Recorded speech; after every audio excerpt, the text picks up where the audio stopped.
प्रिय विद्यार्थियों, online class में उन्हें स्वागत है। पीएससी सेकेंड ईयर के पेपर 3 इलेक्ट्रॉनिक्स के लेक्चर नंबर 59। चलिए वीडियो स्टार्ट करते हैं। इसमें हम पढ़ रहे थे समकारी फिल्टर, ठीक है। उसको हेडिंग डाल देते हैं पहले।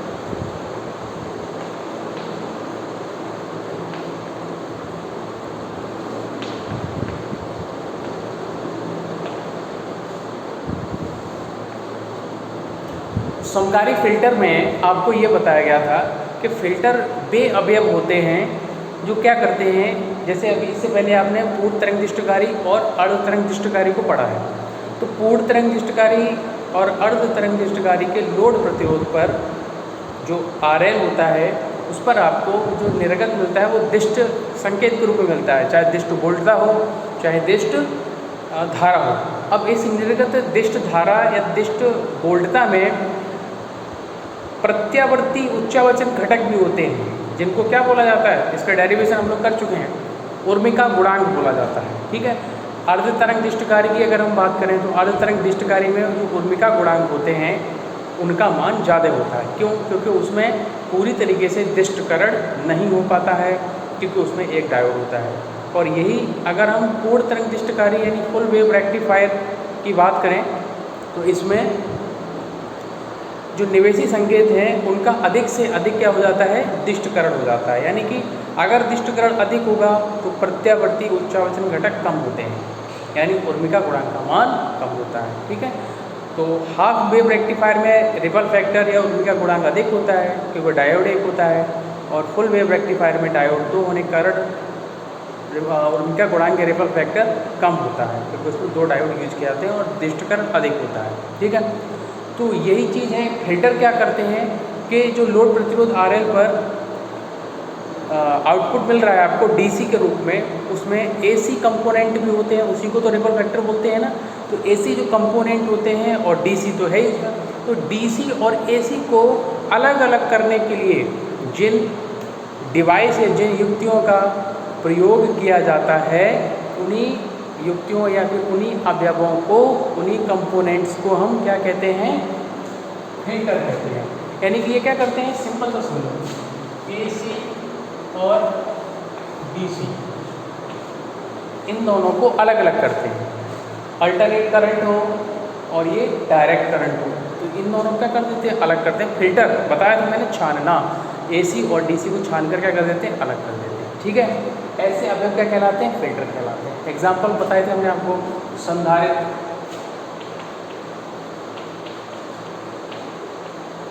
ठीक है, और प्रेरक कुंडली,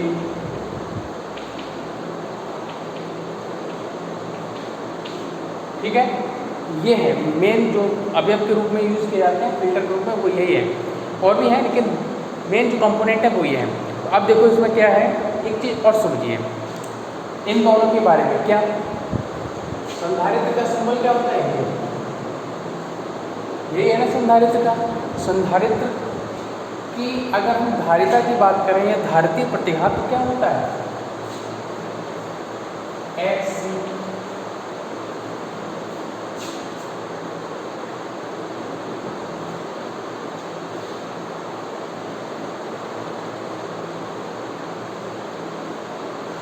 ठीक है।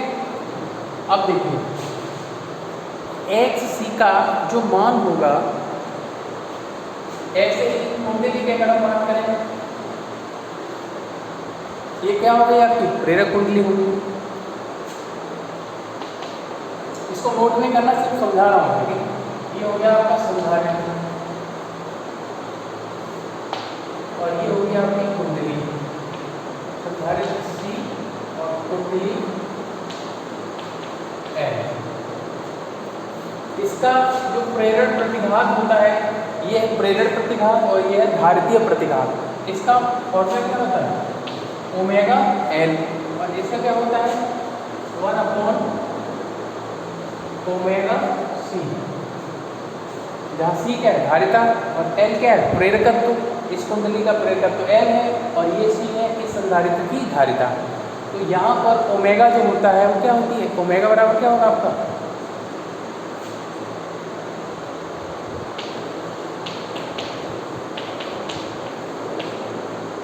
पाई एफ।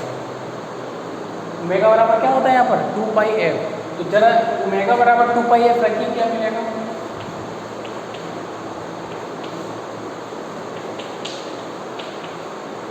और एक्स एल बराबर क्या मिल जाएगा?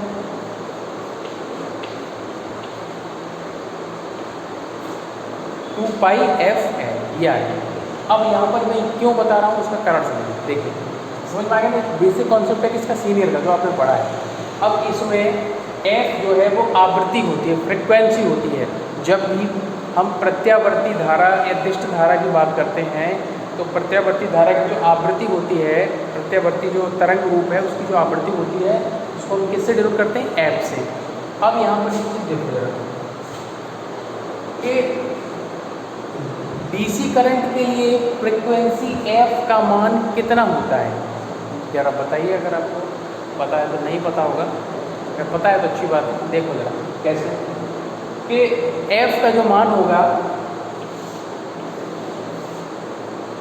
डीसी करंट के लिए क्या होगा? प्रत्यावर्ती के लिए तो होगा। अगर तरंग रूप यहाँ पर देखें तो मैं पहले भी बता चुका हूँ, एक बार फिर से बता रहा हूँ।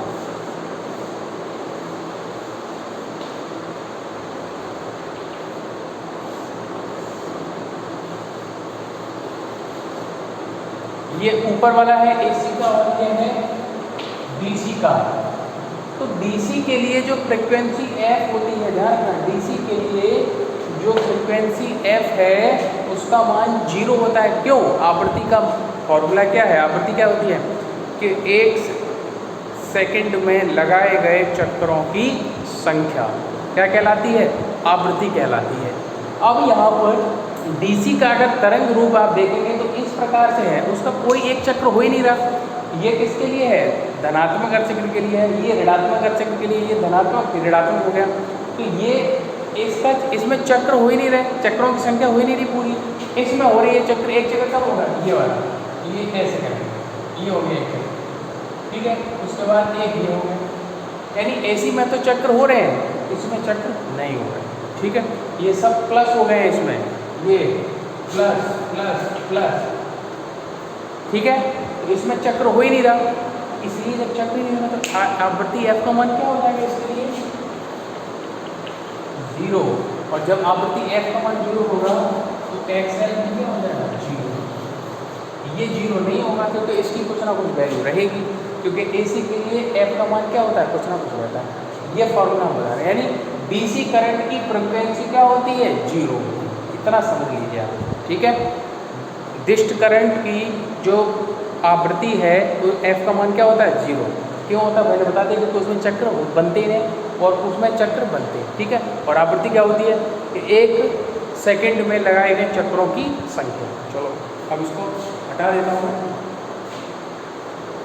नोट नहीं करना है इसको, जब मैं बताऊँगा तब बाद में नोट करेंगे।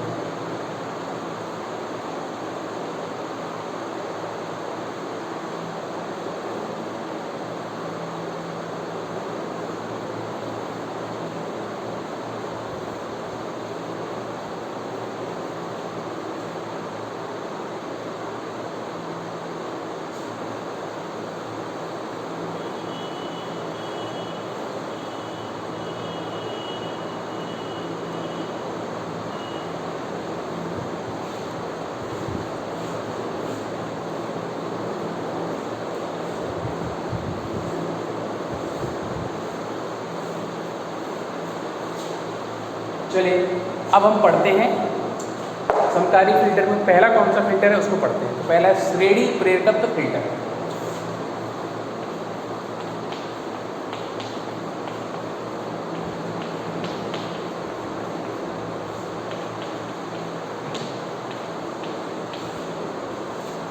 श्रेणी प्रेरकत्व फिल्टर, इसमें डायग्राम बनेगा।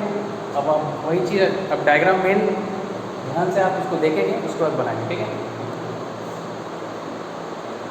इधर देखो,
ये है आपका अर्ध तरंग दृष्टि कार्य के लिए श्रेणी प्रेरकत्व फ़िल्टर।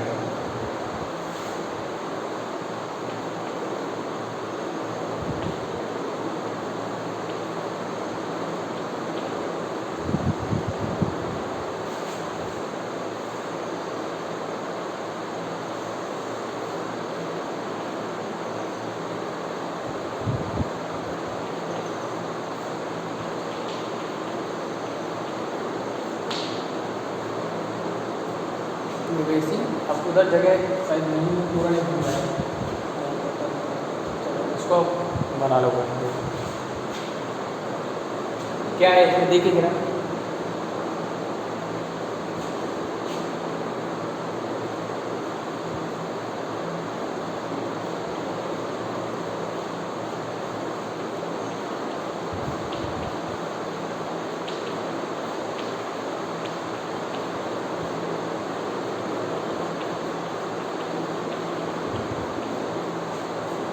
अर्ध तरंग दृष्टिकारी कुंडली ए लिखा हुआ है, ठीक है। ये ऊपर फिल्टर अलग हेडिंग है, ये ए लिखा हुआ है, ये लोड प्रतिरोध, ये प्रेरक कुंडली है, डायोड लगा दिया। बाकी इधर तो पुराना है जैसा आप बना दे अर्ध तरंग दृष्टिकारी, ये कहानी है।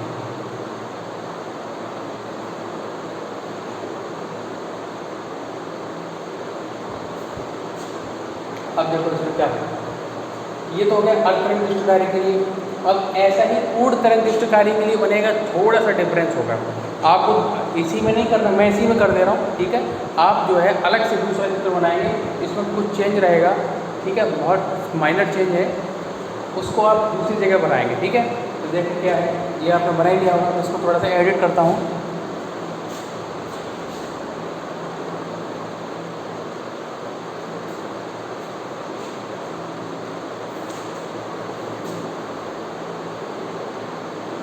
देखिए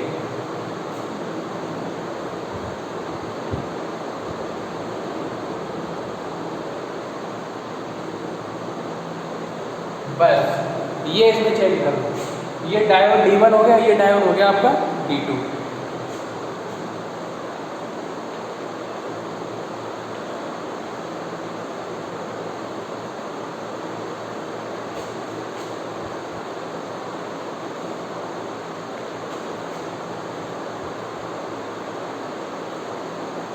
बना लो इसको, देखो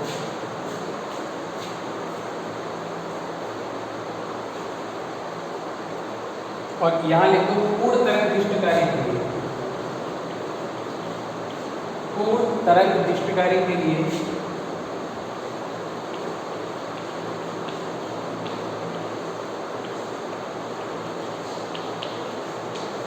श्रेणी प्रेरक फिल्टर, ये है आप।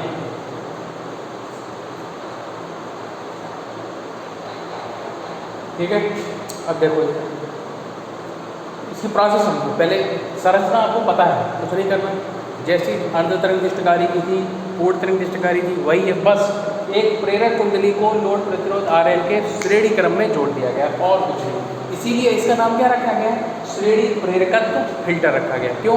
क्योंकि एक प्रेरक कुंडली L को, जिसका प्रेरकत्व क्या है L, उसको लोड प्रतिरोध RL के श्रेणी क्रम में जोड़ दिया गया।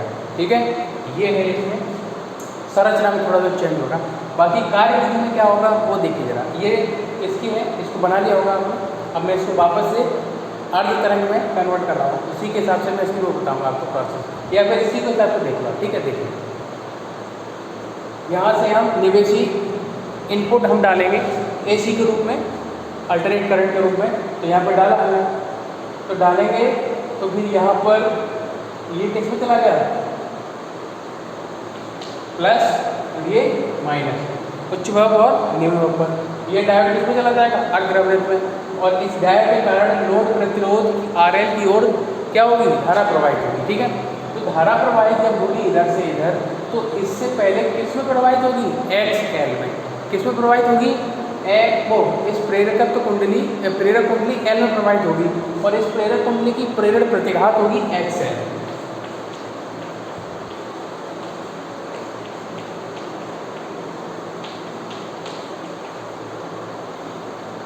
ठीक है, इस प्रेरक कुंडली की प्रेरण प्रतिघात कितनी, XL बराबर ओमेगा L, और इधर XL बराबर क्या हो गया 2 पाई FL। ये हो गया आपका। अब इसमें देखो क्या करना है, इधर से डायोड अग्रवृत्त में चला गया, इधर से धारा प्रवाहित होगी, यहाँ पहुँचने पर आउटपुट यहाँ मिलेगा हमको इसके सिरों पर। तो यहाँ पहुँचने से पहले प्रेरक कुंडली से गुजरेगी ना DC करंट गुजरेगा, और आपको पता है कि DC कंपोनेंट में AC कंपोनेंट भी होता है, यानी उर्मिका गुणांक रहता है।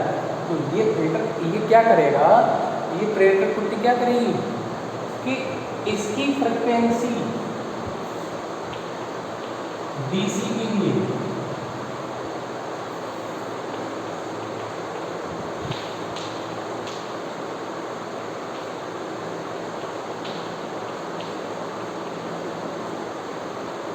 DC के लिए फ्रिक्वेंसी अब क्या होती है 0, अभी बताया है।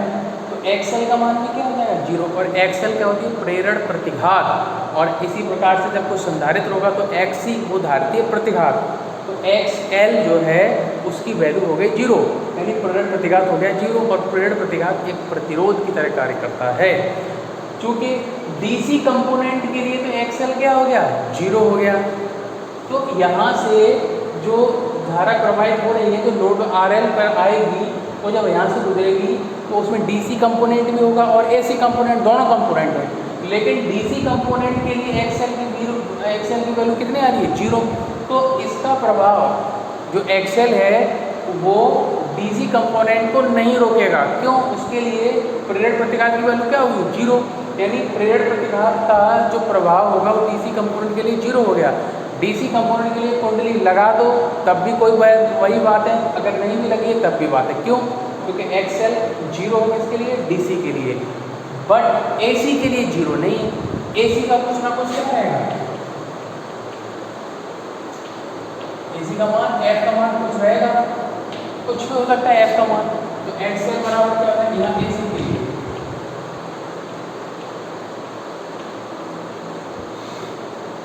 AC के लिए F का कुछ मान रहेगा, कुछ भी हो XYZ, तो XL बराबर ओमेगा है और XL बराबर क्या हो जाएगा 2 पाई F, जो भी होगा। तो ये प्रेरक कुंडली AC भाग को इफेक्ट करेगी, और AC भाग XL का कुछ मान होने के कारण XL के कारण AC भाग का यानी कंपोनेंट होगा AC कंपोनेंट, उसका विभव बदल होगा इसके सिरों पर XL के कारण, यानी कि AC अलग हुआ, AC जो इधर से AC और DC जा रही थी, यहाँ पहुँचने के पश्चात DC तो आराम से गुजर जाएगी क्योंकि XL उसके लिए 0 है, लेकिन AC नहीं गुजर पाएगी क्योंकि AC के लिए ये रुकावट पैदा करेगा XL प्रेरण प्रतिघात, जो कि किसका है प्रेरक कुंडली का है। ठीक है, इसलिए यहाँ इस कंडीशन में AC और DC क्या हो जाएंगे, अलग हो जाएंगे। तो यही काम हमको करना था, और यही प्रेरक कुंडली का क्या कार्य भी है फिल्टर के रूप में। ठीक है, तो कर दिया ना उसने, AC को तो जाने दिया, ओ DC को तो आराम से जाने दिया, कारण आपके सामने लिखा हुआ है, बट AC को नहीं जाने देंगे, AC को रोकेंगे, उसका वोल्टेज ड्रॉप करेंगे क्योंकि XL एक प्रतिरोध की तरह कार्य करता है। और आपको पता है कि जब कोई धारा प्रवाहित होती है तो प्रतिरोध के सिरों पर उस धारा और जो विभव होता है उसका क्या होता है, पतन होता है। ठीक है, धारा के मान में कमी आती है, वोल्टेज ड्रॉप होता है, विभव पतन होता है प्रतिरोध के सिरों पर, तो वही प्रतिरोध की तरह भी कार्य करेगी ना। XL प्रेरण प्रतिघात है, अगर आपने सीनियर में पढ़ा होगा तो ये प्रतिरोध की तरह कार्य करती है, इसका नेचर और रेजिस्टेंस का जो नेचर है वो सेम रहता है। ठीक है, तो यहाँ पर ये AC को रोक देगी और ये DC को जाने देगी। DC कहाँ पर, DC कहाँ पहुँचेगी, DC पहुँचेगी आपके RL पर, लोड प्रतिरोध पर DC पहुँच जाएगी, जहाँ आप आउटपुट आपको मिल जाएगा। ठीक है, तो ये हुआ आपका श्रेणी प्रेरकत्व का अर्ध तरंग दृष्टिकारी के लिए कार्य के लिए वर्किंग मेथड। अब ऐसे ही सेम किसके लिए रहेगा, पूर्ण तरंग दृष्टिकारी के लिए। पूर्ण तरंग दृष्टिकारी में एक पहले जब ये डायोड क्या होगा चालन अवस्था में होगा तो ये किसमें चला जाएगा, अचालक में होगा, तो कोई मतलब नहीं फिर यहाँ पर इधर, क्योंकि ये तो ब्लॉक हो गया ना पूरा सर्किट, ये इधर से कहीं जाने नहीं देगा। जब ये डायोड अग्र अवस्था में होगा, ये पश्चिम होगा, तो ये बंद हो गया, ये वाली लाइन में दिख रही है, सीधी धारा कहाँ जाएगी, इधर जाएगी। अब इधर से जब ये किसमें होगा, अग्र अवस्था में होगा, और ये किसमें चला जाएगा, पश्चिम में, तो इधर से धारा बहेगी, इधर होती हुई इधर जाएगी नहीं। क्यों, क्योंकि ये किसमें चला गया, कट ऑफ रीजन, यानी कि पश्च अवस्था में, रिवर्स बायस में चला गया ये। तो इसके रिवर्स बायस में जाने के कारण क्या हुआ है, कि इधर से जो विद्युत धारा डीसी और एसी कंपोनेंट जा रहे थे वो वापस इधर ही जाएंगे, और ये फिर से वही काम करेगा जो इसने इसके लिए किया था, वही काम ये डायोड D2 के लिए भी करेगा। तो इधर से भी होती हुई यहाँ फिर से ये फिल्टर करेगा और वापस RL पर आपको मिलेगा। अब RL पर जो DC मिलेगा उसमें DC ज़्यादा होगा और AC का मान कम होगा, मतलब उर्मिका गुणांक अर्थात रिपल फैक्टर का मान मिनिमम होगा, न्यूनतम होगा। और यही आपको करना रहता है। DC का मतलब रेक्टिफायर का मतलब क्या है, AC को टोटल किससे बदलना, DC बदलना। अधिक से अधिक DC मिलेगा आपको, क्योंकि इस प्रेरक कुंडली ने AC को क्या कर लिया है, रोक लिया है, एब्जॉर्ब कर लिया। पूरा तो नहीं रोक पाएगी लेकिन कुछ रोक लिया, ठीक है। तो ये हो जाएगी इसकी क्रियाविधि। चित्र है, समझ लिया होगा आपने, ठीक है। अर्ध तरंग दृष्टिकारी के लिए भी और पूर्ण तरंग दृष्टि दो डायग्राम बनेंगे अलग अलग। मैंने तो यहाँ पर इरेज करके कर दिया, आप ऐसा नहीं करना, उसको उसी में कर लो, ठीक है। अर्ध तरंग के लिए आपको अलग बनाना है और पूर्ण तरंग के लिए आपको अलग बनाना ये रहेगा, ठीक है। चलो इसको हटाते हैं, फिर आगे बढ़ते हैं।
चलिए इसकी पहले संरचना लिख लेते थोड़ा सा।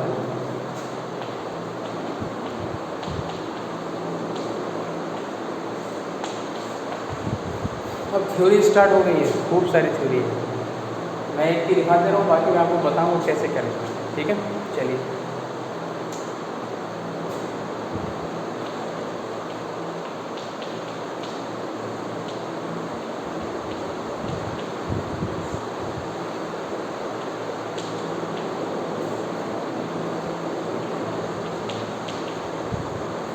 बनावटी संरचना।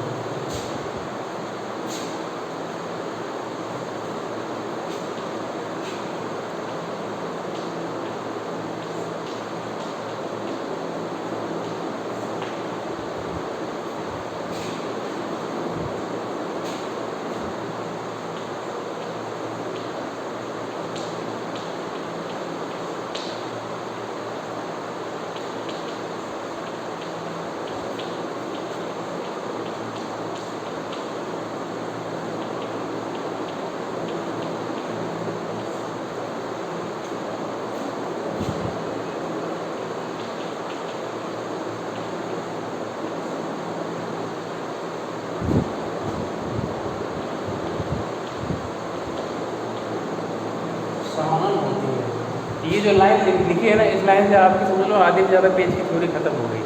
अभी देखिए पूरा लिखना पड़ता है, हर तरंग दृष्टिकारी का या पूर्ण तरंग दृष्टिकारी। इसमें एक निवेशी स्रोत होता है, उसमें उसको हम किससे जोड़ते हैं, ट्रांसफार्मर की पहली कुंडली की स्रोत से, दूसरी कुंडली में डायोड, फिर RL, ये सब चलता रहता है। तो यहाँ पर कुछ कम कर दिया मैंने, ठीक है। दृष्टिकारी के समान होती है। इसमें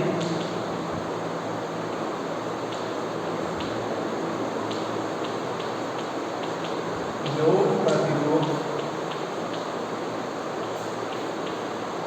RL के श्रेणी क्रम में, लोड प्रतिरोध RL के श्रेणी क्रम में उच्च प्रेरण प्रतिघात वाली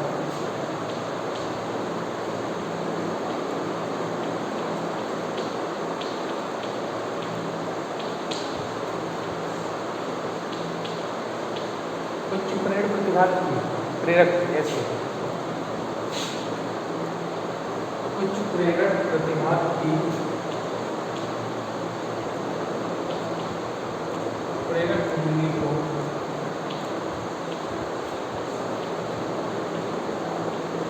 समायोजित करते हैं।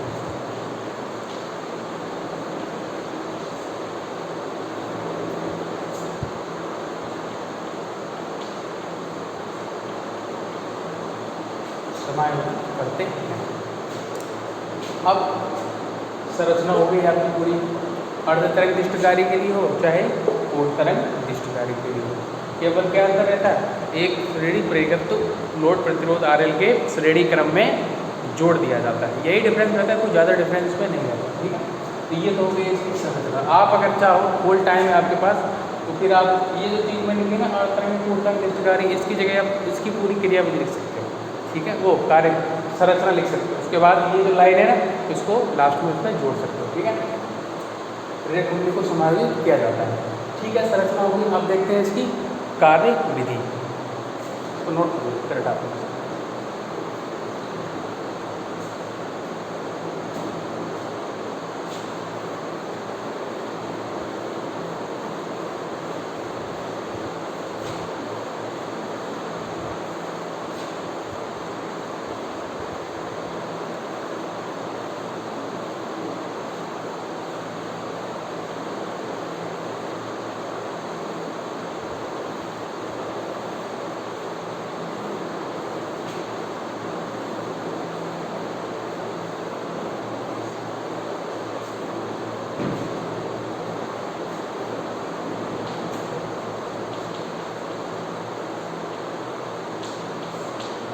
अर्ध तरंग दृष्टिकारी के लिए पहले लेके चलेंगे, अर्ध तरंग दृष्टिकारी के लिए।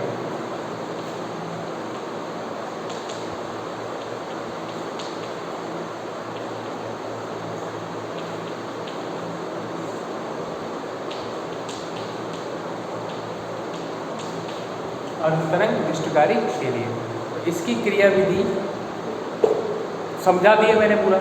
सेम है जैसे अर्ध तरंग दृष्टिकारी क्रिया विधि है, उसके बाद थोड़ा सा वही रहता है कि इसमें DC करंट के लिए जो प्रेरक प्रतिघात है उसका मान 0 होगा। ठीक है, और जो आपका AC कंपोनेंट है उसके लिए प्रेरक प्रतिघात का मान 0 नहीं होता है। इसलिए प्रेरक कुंडली पर प्रेरक कुंडली से DC भाग आसानी से प्रवाहित हो जाता है लोड प्रतिरोध आगे की तरफ, और AC कंपोनेंट में जो विभव पतन उसमें हो जाता है, जिससे उसका मान क्या हो जाता है, कम हो जाता है। ये चीज़ इसमें आपको लिखनी रहती है। ठीक है, तो उसको हम फिर सोच रहे हैं नेक्स्ट वीडियो में इसको कराएंगे। ठीक है, थ्योरी है, इसको करा देंगे एक बार, एक की हम करा देंगे, तो एक का फिर आप बोलेंगे करने के लिए। ठीक है।